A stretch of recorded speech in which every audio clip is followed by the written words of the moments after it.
एक लड़का जो कभी साइकिल में अखबारें बेचा करता था, एक ऐसा गरीब लड़का जिसको इंजीनियरिंग करवाने के लिए उसकी बहन ने अपनी सोने की चूड़ियां और चेन तक गिरवी रख डाली, क्योंकि उसकी बहन को पता था कि वो कभी हार नहीं मानने वाला। इस लड़के का हमेशा से सपना था कि वो एयरफोर्स में जाए, एक पायलट बने। साउथ इंडिया के इस लड़के को अपनी एयरोनॉटिकल इंजीनियरिंग कंप्लीट करने के बाद 2 इंटरव्यूज के लिए बुलाया गया। अगर वो अपने पहले इंटरव्यू को क्लियर करेगा तो उसे इंडियन एयरफोर्स में उसकी ड्रीम जॉब मिल सकती है। अगर वो दूसरे इंटरव्यू को क्लियर कर देता है तो उसे DTD&P एयर यानी directorate of technical development and production, ministry of defence में जॉब मिल सकती है। वो दोनों इंटरव्यूज देने के लिए घर से चल पड़ा। उसने पहला interview directorate of technical development and production में दिया। उसका वो इंटरव्यू अच्छा हुआ और वो वहां से एयरफोर्स का इंटरव्यू देने के लिए चल पड़ा। उसका पायलट बनने का सपना टूट गया जब उसे पता चला कि 25 कैंडिडेट्स में से उसका रैंक 9th आया है और सिर्फ पहले 8 लोगों को ही सिलेक्ट किया जाएगा। वो लड़का बहुत दुखी हो गया और रोने लगा। वहीं ऋषिकेश में उसे एक साधु मिला जिसने उसे बोला कि उसकी किस्मत में एयरफोर्स पायलट बनना नहीं था, बल्कि उसकी किस्मत में कुछ और बड़ा लिखा है। बस उसे मेहनत करते रहनी है और अपने भगवान पर विश्वास रखना है।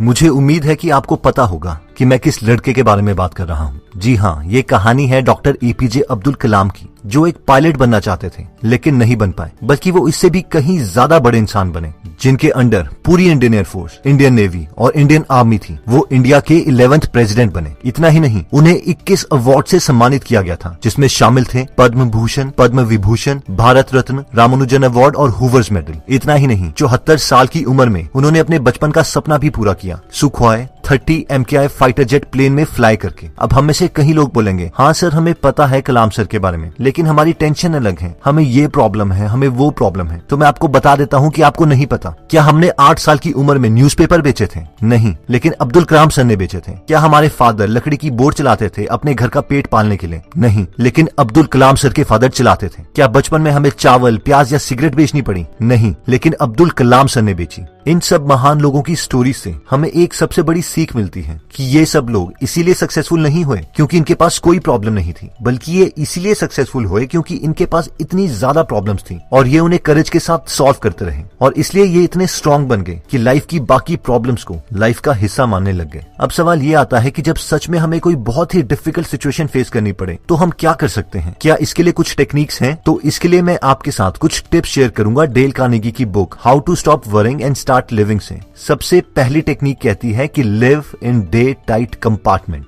ये कॉन्सेप्ट कहता है कि हमारे साथ कल क्या हुआ था हमें याद नहीं, कल क्या होगा हमें उसकी परवाह नहीं, सब भाड़ में जाए, बस हमें सिर्फ अपने प्रेजेंट पर कंसंट्रेट करना है। मिशिगन में रहने वाले विलियम बोलते हैं कि कुछ साल पहले मुझे पेट में बहुत दर्द हो रहा था। मैं हर रात 2-3 बार जागता था अपने पेट की दर्द की वजह से। मैंने अपने बाप को स्टमक कैंसर से मरते हुए देखा था, इसलिए मुझे लगता था कि मुझे भी कोई स्टमक कैंसर है या फिर स्टमक अल्सर है। इसलिए मैं एक स्टमक स्पेशलिस्ट के पास गया और वहां पर उसने मेरा स्टमक का एक्सरे लिया और मुझे फ्लोरोस्कोप से एग्जामिन किया। उसने मेरी नींद के लिए मुझे सोने की दवाइयां दी और मुझसे कहा कि मुझे पेट में कुछ नहीं है और मैं एकदम ठीक हूँ, और ये सारी दर्द मेरे इमोशंस और मेरी सोच की वजह से है, इसलिए मुझे रेस्ट करना चाहिए। अब क्योंकि मैं एक मिनिस्टर था और रेड क्रॉस का चेयरमैन भी था, इसलिए मुझे हर हफ्ते 2-3 फ्यूनरल्स करवाने पड़ते थे। मैं हर वक्त ही किसी न किसी काम में बिजी रहता था और मैं एक ऐसे बुरे समय में जी रहा था जहाँ मुझे हर वक्त किसी न किसी चीज की टेंशन रहती थी। इसीलिए मैंने डॉक्टर की एडवाइस के कारण हर मंडे काम न करने का फैसला किया। एक दिन मैं अपने घर में अपनी बीवी को बर्तन मांजते हुए देख रहा था। मैंने देखा कि वो बहुत खुश थी और गाना गाते हुए बर्तन को साफ कर रही थी।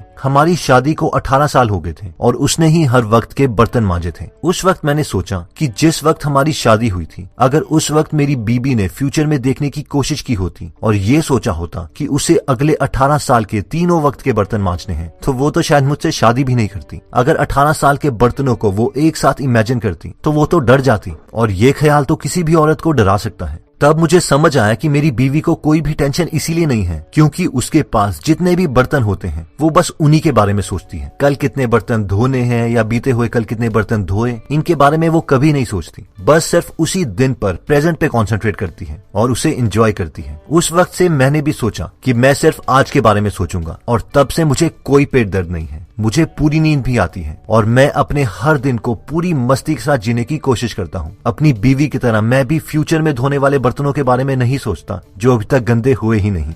दोस्तों, दूसरा कॉन्सेप्ट कहता है कि जब हमें लगे कि अभी हमारा बहुत बुरा वक्त चल रहा है और बहुत टेंशन हो रही है, तो हम एक काम कर सकते हैं। जानते हैं वो क्या है? Do nothing. यानी उस वक्त हमें कुछ भी नहीं करना है और सिर्फ रेस्ट लेना है। एक बार गौतम बुद्ध के पास उनका एक फॉलोअर आया और उसने भगवान बुद्ध से कहा कि गुरुजी, मेरे मन में अजीब से ख्याल आ रहे हैं, मुझे ऐसा लग रहा है कि मेरे साथ कुछ गलत होने वाला है। और फिर उसकी जिंदगी में जो भी गलत हो रहा था उसने सब भगवान बुद्ध से बोल डाला। गौतम बुद्ध ने उसकी बात सुनी और हंसते हुए उस फॉलोअर से कहा कि जाओ मेरे लिए उस पॉन्ड से पानी ले आओ, मुझे बहुत प्यास लगी है। भगवान बुद्ध की इस बात को सुनकर वो आदमी फटाफट एक घड़ा उठाकर पानी लेने के लिए निकल पड़ा। लेकिन जब वो उस पॉन्ड के पास पहुंचा तो उसने देखा कि पॉन्ड में बहुत मिट्टी है और पानी पीने लायक नहीं है। इसीलिए वो व्यक्ति बिना पानी लिए ही भगवान बुद्ध के पास आ गया और उसने कहा कि गुरुजी, मैं पानी नहीं ला पाया क्योंकि वो पानी बहुत गंदा है और वो आपके पीने लायक नहीं है। इस पर भगवान बुद्ध दोबारा से हंसे और उन्होंने कहा, दोबारा उसी पॉन्ड के पास जाओ और मेरे लिए पानी ले आओ। दोबारा से उस आदमी ने देखा कि वहाँ पर पानी बहुत गंदा है और वो फिर से बिना पानी लिए ही वापस आ गया और दोबारा से भगवान बुद्ध को सारी बात सुनाई। भगवान बुद्ध ने उसे दोबारा पॉन्ड के पास भेजा और यही चीज 8 से 10 बार होती रही। लेकिन 11वीं बार जब वो आदमी पानी लेने गया तो उसने देखा कि सारी मिट्टी उस शांत पॉन्ड में नीचे बैठ गई है और ऊपर का पानी साफ है। इसीलिए वो इस बार भगवान बुद्ध के लिए पानी ले आया।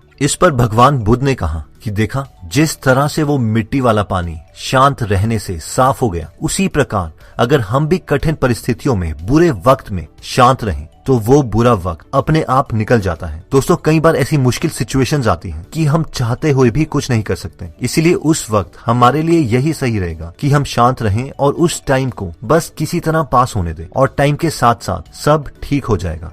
बुरे वक्त में टेंशन को खत्म करने के लिए लास्ट टेक्निक कहती है कि वो करो जिससे तुम्हें सबसे ज्यादा डर लगता है, फिर वो डर ही खत्म हो जाएगा। एल्मर थॉमस बोलते हैं कि जब मैं 15 साल का था तब से मैं बहुत टेंशन लेता था और बहुत सेल्फ कॉन्शियस था क्योंकि मैं 6 फीट 2 इंच का होने के बावजूद इतना पतला था कि मुझे लोग हड्डी कहकर बुलाते थे। मेरा घर हाईवे से 1 किलोमीटर दूर था और मैं हमेशा कोशिश करता था कि ज्यादा से ज्यादा समय मैं अंदर ही रहूं। हफ्तों गुजर जाते थे और मैं अपने घर वालों के अलावा किसी से नहीं मिलता था। मैं हर वक्त अपने पतलेपन के बारे में सोचता रहता था कि लोग मेरे बारे में क्या सोचेंगे। मेरी माँ ये सब जानती थी और वो एक स्कूल टीचर थी और उसने मुझसे कहा कि मुझे अपने दिमाग को बढ़ाना चाहिए और एजुकेशन लेनी चाहिए क्योंकि शायद मेरा शरीर ऐसा ही रहे। मेरे पेरेंट्स मेरे कॉलेज की फीस तो नहीं दे सकते थे, तो मैंने एक सर्दी ऑपसम, स्कंक, मिंक और रैकून जैसे जानवर पकड़े और उन्हें स्प्रिंग मौसम में बेच दिया। इस तरह मेरे पास जो कुछ पैसे जमा हुए थे उससे मैंने एक कॉलेज में एडमिशन ले ली। मेरी माँ ने मुझे ब्राउन शर्ट दी थी ताकि वो अगर गंदी भी हो तो किसी को पता ना चले और मेरे बाप ने मुझे अपने पुराने जूते दिए थे। वो जूते इतने खुले थे कि अगर मैं चलता भी था तो भी वो जूते मेरे पैर से निकल जाते और मेरे क्लासमेट्स मुझ पे हंसने लगते। इस वजह से कॉलेज में भी मुझे बहुत एम्बेरसमेंट होती थी और मैं हमेशा क्लास में अकेले ही पढ़ता रहता, किसी से भी बात नहीं करता।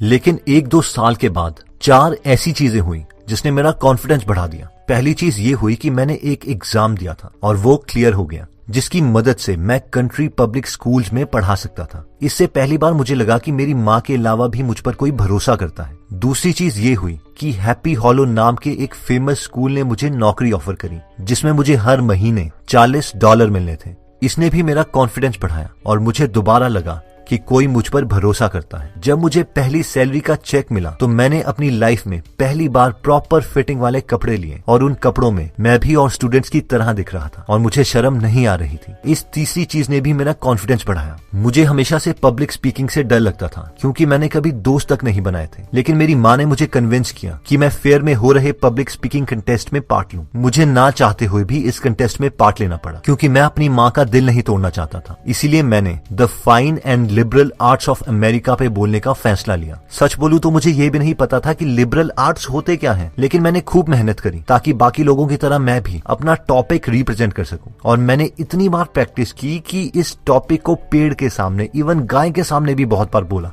और जब नाम अनाउंस हुआ तो मैं हैरान था। मुझे फर्स्ट प्राइज दे दिया गया था। लोग मेरे लिए चिल्ला रहे थे, तालियां बजा रहे थे और मेरे वही दोस्त जो मेरा मजाक उड़ाते थे कह रहे थे, एल्मर हमें पता था कि तू ही जीतेगा यार। मेरी माँ ने मुझे गले लगा दिया और जोर जोर से रोने लगी और फिर मुझे भी रोना आ गया। आज जब मैं खुद को देखता हूँ तो रियलाइज करता हूँ कि अगर उस दिन मैंने पब्लिक स्पीकिंग नहीं की होती तो शायद आज यूनाइटेड स्टेट्स का स्टेट सेनेट नहीं बन पाता। और सबसे मजे की बात तो ये है कि मेरे जैसे लड़के को जिसे कपड़े पहनने की बिल्कुल समझ नहीं थी, उसे best dressed man in the United state senate का अवार्ड दिया गया। इससे मैंने यही सीखा कि डर के बावजूद अगर हम हम काम को कर दें तो बहुत सी यूजलेस परेशानियां खत्म हो जाती हैं। तो दोस्तों, इस वीडियो में हमने बुरे वक्त में अपनी टेंशन को खत्म करने के लिए 3 टेक्निक्स देखी। पहली टेक्निक कहती है कि सिर्फ अपने प्रेजेंट मूवमेंट को जियो, पास्ट में क्या हुआ था, फ्यूचर में क्या होगा मत सोचो। सेकंड टेक्निक कहती है कि डू नथिंग, यानी अगर सिचुएशन बहुत ही खराब है और आप कुछ नहीं कर सकते तो भगवान पे भरोसा रखो और बस टाइम को पास होने दो और सब ठीक हो जाएगा। और फाइनली थर्ड टेक्निक कहती है कि अपने डर को भगाने के बजाय वो करो जिससे डर लगता है और डर खुद ही भाग जाएगा। दोस्तों, इस बुक में और भी काफी इंटरेस्टिंग टिप्स दिए गए हैं। अगर आप ये पूरी बुक पढ़ना चाहते हैं तो डिस्क्रिप्शन में दिए हुए लिंक पे जाके आप ये बुक खरीद सकते हैं। आप 2 फुल बुक्स को भी फ्री में सुन सकते हैं, जिसके लिए मैंने लिंक डिस्क्रिप्शन में दे दिया है। दोस्तों, अगर आप फ्री में हिंदी ऑडियो बुक समरी सुनना चाहते हैं तो डिस्क्रिप्शन में दिए हुए लिंक पे जाके आप हमारी गीगल ऐप डाउनलोड कर सकते हैं। वहाँ पे आप फेमस बुक सुन सकते हैं,